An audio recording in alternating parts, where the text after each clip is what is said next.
오늘 본문은 사도 바울이 1차 선교여행을 다 마치고 돌아가는 장면을 보여주고 있습니다.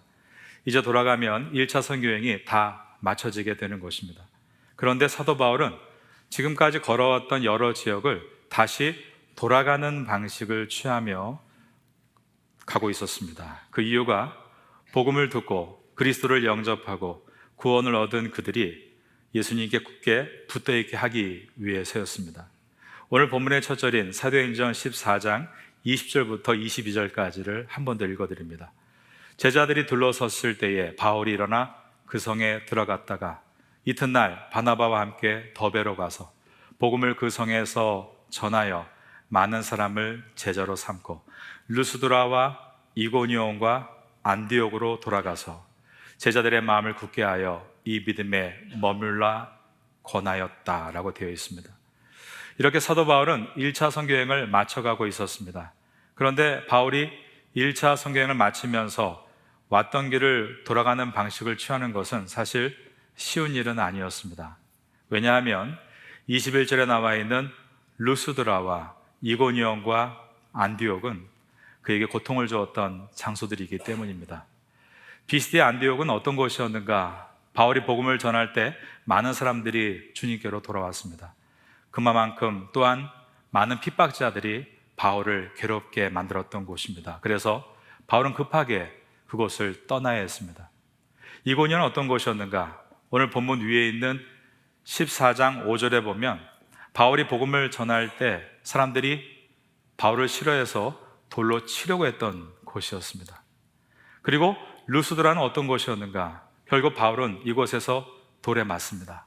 그리고 죽은 줄 알고 그를 들어서 성 밖으로 버렸던 것이 바로 루스드라였습니다. 반대와 멸시를 받던 곳, 돌에 맞을 뻔했던 곳, 그리고 돌에 맞았던 곳, 점점 강도가 세져갔던 그런 지역을 다시 역으로 돌아가는 길을 바울은 택한 것입니다.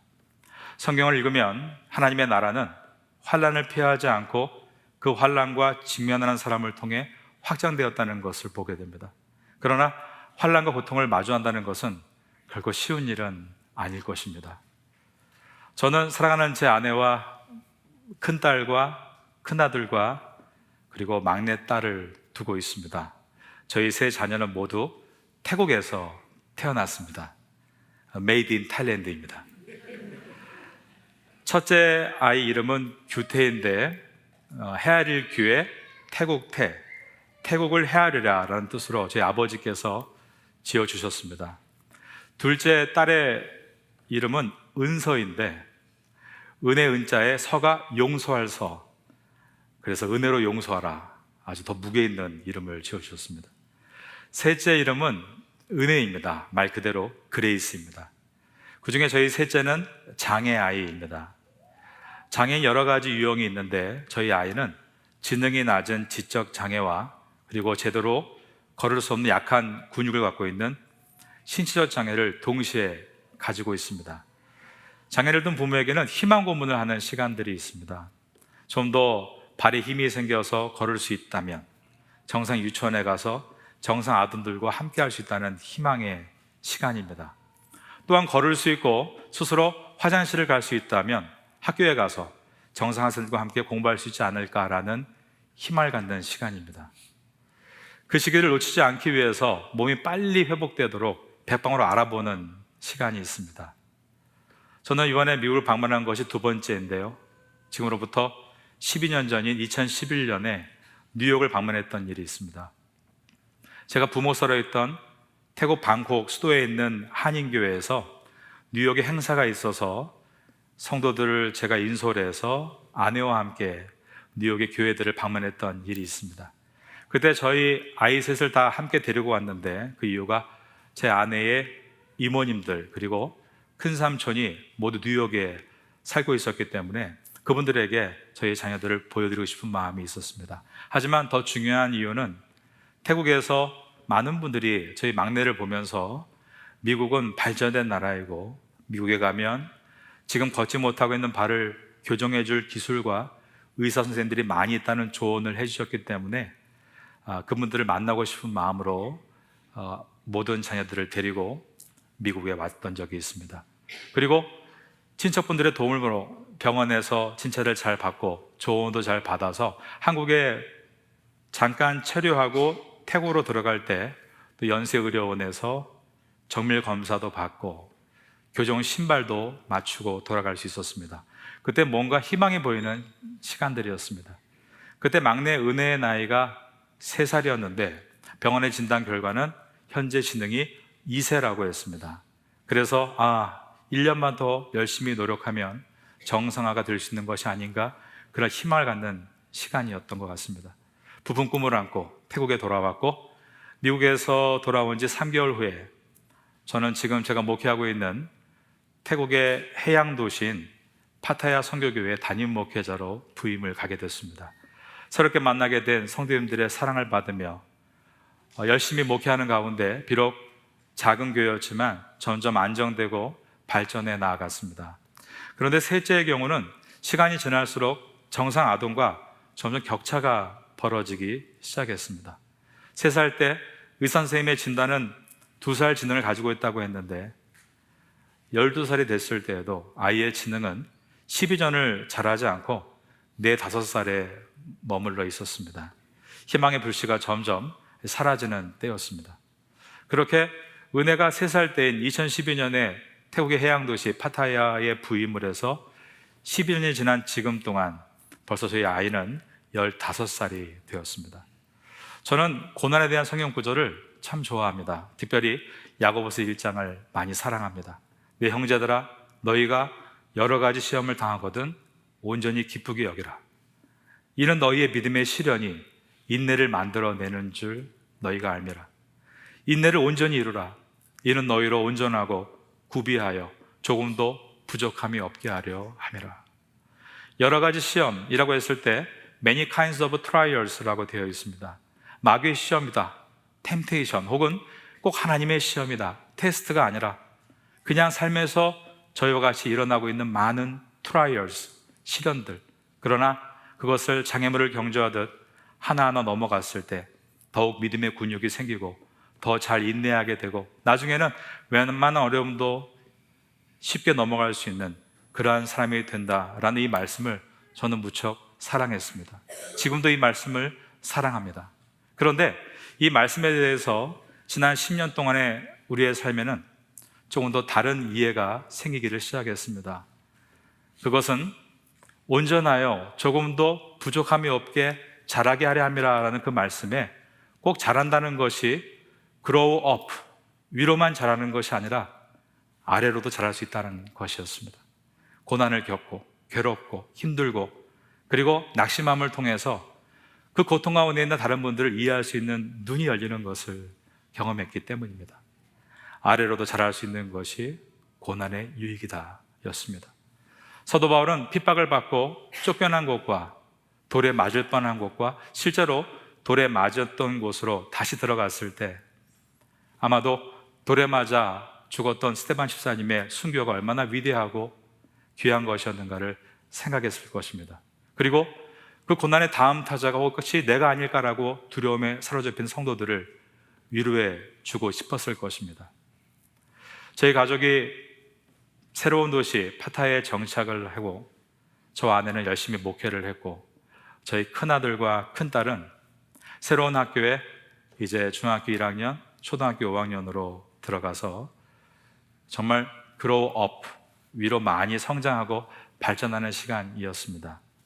큰아들과 큰딸은 잠재력이 많이 발견되었고 오히려 해양도시에서 자유롭게 생활하면서 실력을 쑥쑥 뻗어내갈 수 있는 시간이었던 것 같습니다.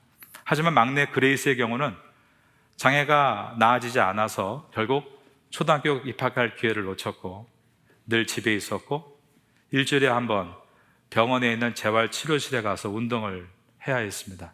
그리고 그곳에서 저희와 같은 처지에 있는 많은 사람들을 만나게 됐습니다. 그곳에는 저희 부부와 같이 아직 우리 아이에게 기회가 있다, 조금만 속도를 내면 정상 학교에 지나갈 수 있다, 그렇게 생각하는 분들이 모여 있었습니다. 많은 부모와 장애 아이들이 병원의 대기실 옆에 길게 앉아있는 모습은 마치 베데스다 연못가에서 기적을 염원하는 그 환자와 부모들의 모습과도 비슷해 보였습니다. 그런데 그렇게 10년의 세월이 흐르면서 이 아이들에게 필요한 것은 그로업보다도 그들이 서로 친구가 되어 만날 수 있는 장소가 더 필요하다는 것을 느끼게 되었습니다.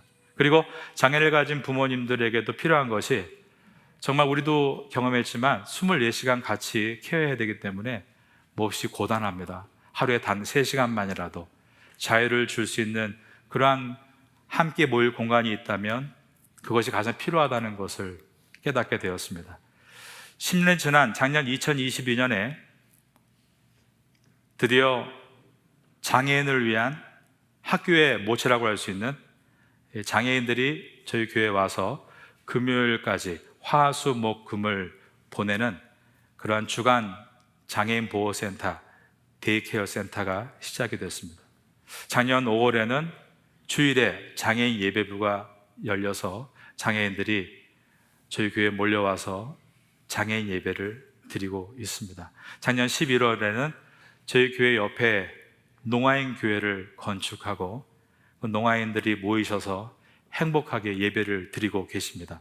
모두가 하나님께서 하신 일이라는 것을 깨닫게 됩니다. 그런데 질문은 무엇인가 하면, 이렇게 하나님이 역사하시면 순식간에 문이 열릴 것을 왜 10년 동안 기다려야 했을까라는 것이었습니다. 그것을 기도할 때 깨달은 것은, 이 사역을 위한 분명한 비전을 보아야만 우리가 이 일을 할 수 있기 때문에 하나님이 비전을 주시기 위한 시간이었다는 것을 알게 됐습니다. 만약에 비전을 보지 못했다면 우리의 장애인 학교는 다른 학교와 똑같이 grow up, 위로 자라기 위한 학교가 돼서 또한 우리 아이들과 부모님들에게 희망 고문을 시켰을지도 모르겠습니다.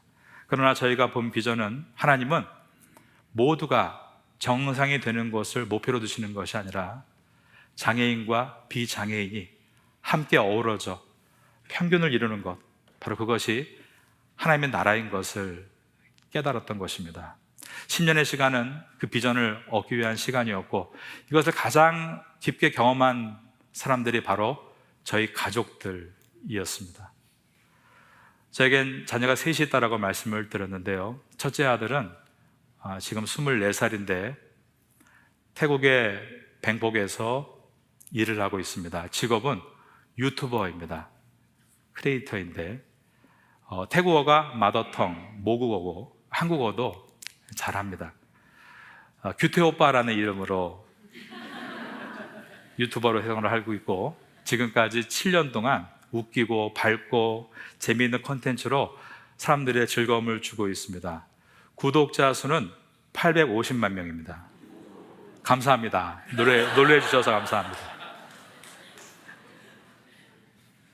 큰아들이 자기 가족을 소재로 영상을 많이 올려왔습니다. 그런데 막내 여동생을 촬영할 때는 잠깐 비추고 말거나 뒷모습을 찍거나 예쁜 모습만 찍었습니다. 그렇게 10년쯤 되던 어느 날, 재작년이었는데 아들로부터 전화가 왔습니다. 울고 있었습니다. 사랑하는 동생에게 너무 미안하다. 사실 동생이 장애가 있는 것이 부끄러웠다라고 말을 했습니다. 그리고 며칠 후에 오직 자기 동생만 촬영하기 위해 집에 왔습니다. 재미있게 하나의 프로그램을 찍고 그 다음은 자기 스튜디오에서 혼자만 찍는 영상을 남겼는데, 자기 솔직한 심정을 다 얘기한 것입니다. 자신이 동생을 부끄러워했고 그것이 지금 너무 미안하고 아프고 그런 제 자신이 부끄럽다라고 다 고백을 한 것입니다. 그런데 큰아들 규태가 영상에서 그렇게 자기의 여동생을 커밍아웃하자 많은 댓글이 달렸습니다. 우리 집에도 장애인 여동생이 있다. 오빠가 있다. 아빠, 엄마가 있다. 그러한 내용들이었습니다. 저희 큰딸 은서는 사실 저희가 너무 막내에게 에너지를 쏟느라 제대로 돌봐주지를 못했습니다. 항상 보면 형제가 오는데 가운데가 그런 경우입니다. 별로 요구하는 것도 없고 또 우리가 뭘 해야 될지 잘 모르겠고, 그래서 학교 외에 수업을 거의 시켜주지를 못했습니다.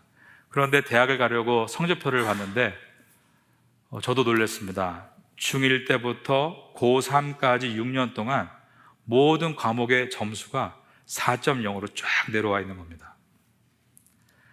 은서는 여동생의 삶을 보면서 특별한 어려운 이웃에 대한 눈을 갖고 있는 아이입니다. 그래서 지금 한국의 대학에서 사회복지학과를 공부하면서 3학년 2학기에 재학 중에 있습니다. 저희 가족은 1년에 한 차례 아무리 바빠도 자기를 잠깐 내려놓고 함께 여행을 떠납니다. 그리고 여행지에서 밤하늘의 별들을 보면서 밤 늦게까지 이야기를 나눕니다. 그때 이런 말을 합니다. 우리에게 막내 그레이스가 없었다면 우리는 어떤 삶을 살고 있을까? 이 말의 뜻은 우리에게 고난이 없었다면 우리가 어떤 모습으로 살고 있을까라는 질문이고, 더 깊게 표현하면 오늘 제목과 같이 고난은 하나님의 비전을 보게 해주는 창문이 되었다라는 고백이었습니다. 제 가족이 깨달은 것은 건강한 사람과 약한 사람이 함께 살며 평균을 이루는 것이 하나님의 나라라는 것이었습니다. 여러분께서 저희 자녀들을 좀 보고 싶어 하실 것 같아서 제가 짧게 영상을 준비했습니다. 잠시 보고 또 가겠습니다. 하나님 나라는 어떤 곳일까? 아픔과 슬픔이 없는 나라인가요? 하지만 이곳은 그렇지 않은 걸. 하나님 나라에 살고 싶어요. 하나님 나라는 이곳이란다. 여전히 아프고 슬픈 일이 있지만 행복과 기쁨이 여전히 있는 것. 우리가 하늘과 땅의 통로야. 땅에서 하늘 뜻을 품고 사는 자들, 믿음으로 하늘 뜻을 보여주는 자들, 보내어진 자리에서 동참하는 자들, 믿음으로 주님 보길 소망하는 자들.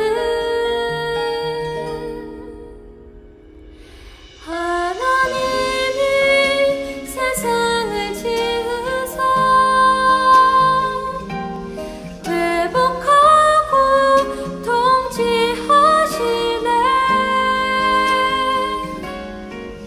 주님이 이곳에 나타나오시는 날 세상과 우리는 완전하게 변할 거야.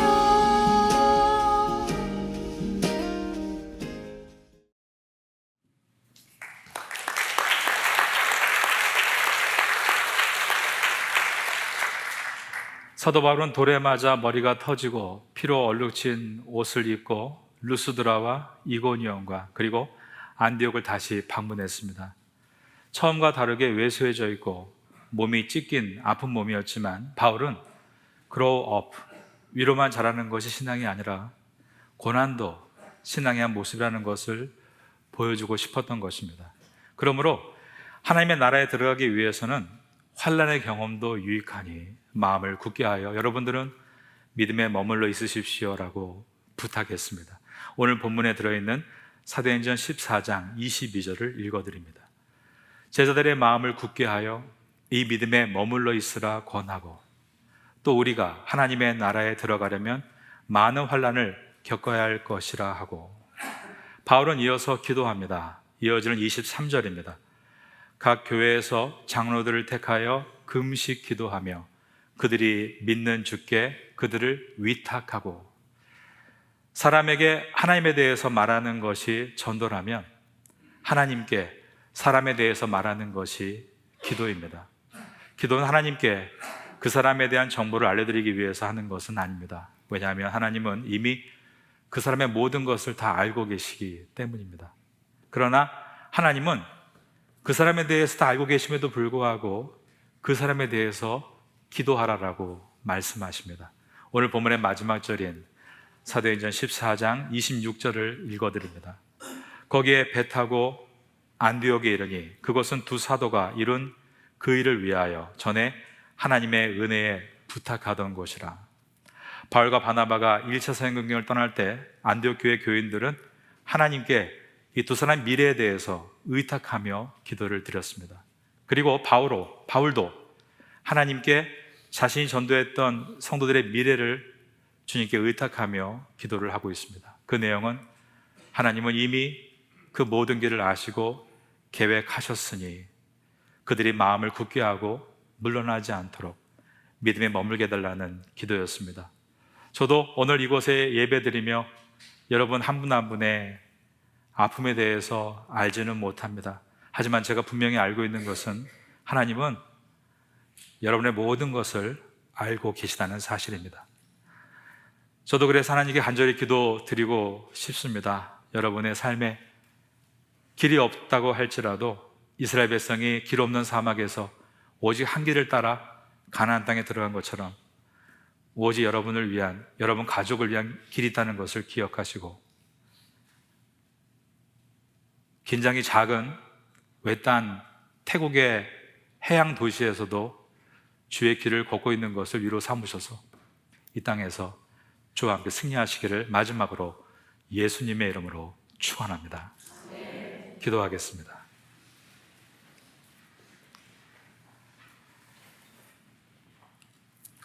기도가 하나님이 모르시는 정보를 전달하기 위한 것이 아니라 하나님이 이미 다 알고 계시는 것을 우리가 주님이 그것을 하실 것을 믿기에 간구하는 것입니다.